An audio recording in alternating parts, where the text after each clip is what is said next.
علماء جب معاشرے میں ہوں تو ان کی قدر شناسی کرنی چاہیے۔ علماء کی طرف سے غفلت نہ ہو، ناقدری نہ ہو، نعمت خدا کی ناشکری نہ ہو۔ جس کے پاس جو ہنر ہو اس کو اسی ہنر کے حوالے سے اس کی قدردانی معاشرے میں ہونی چاہیے۔ اگر یہ قدردانی نہیں ہوئی تو اللہ نعمتیں سلب کر لیتا ہے اور معاشروں کو سوال آ جاتا ہے۔ اگر معاشروں کو بلندیوں تک لے جانا ہے تو ہر ایک کی قدر شناسی ہونی چاہیے، ہر فرد کی قدر شناسی ہونی چاہیے۔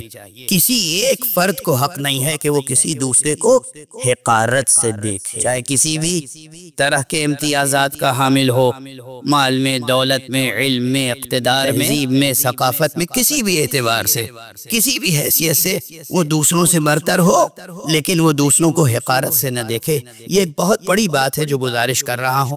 کبھی حقارت، آپ دوسروں کو حقارت سے دیکھیں گے، میں کسی کو حقارت سے دیکھوں گا، خدا مجھے معاشرے میں ذلیل کرے گا۔ لیکن اگر میں دوسروں کی تعظیم کروں گا، میں دوسروں کو عزت دوں گا تو اللہ بھی مجھے عزت دے گا۔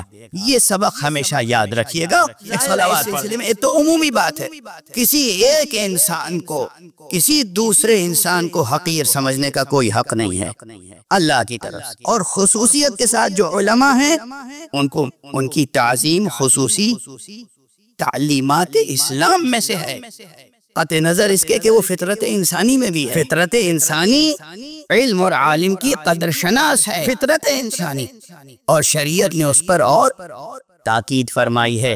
پیغمبر اکرم صلی اللہ علیہ وآلہ وسلم اور ائمہ اطہار نے، جو لوگ عالم نہیں ہیں اور اپنے کو زبردستی منوائیں کہ عالم ہیں، انہیں کبھی نہ مانیے گا، لیکن جو عالم ہیں انہیں ان کی پوری عزت، ان کا پورا حق ادا کیجیے۔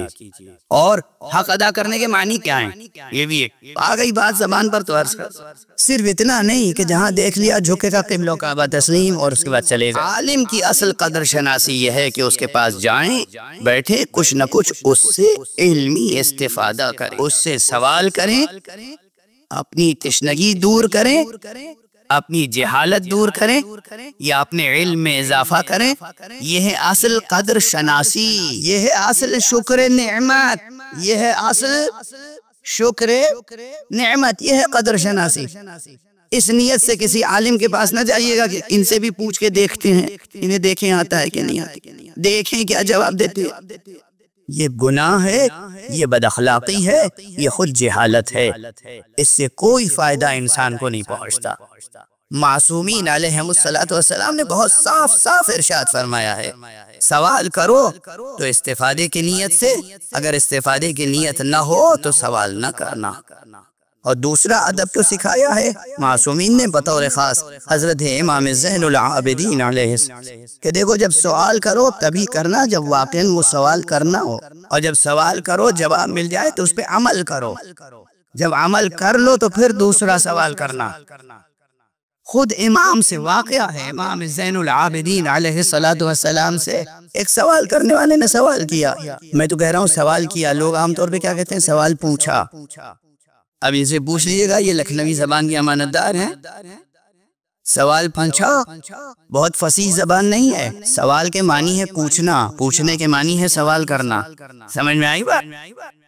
سوال عربی لفظ ہے، پوچھنا اردو لفظ ہے، ہندی لفظ ہے۔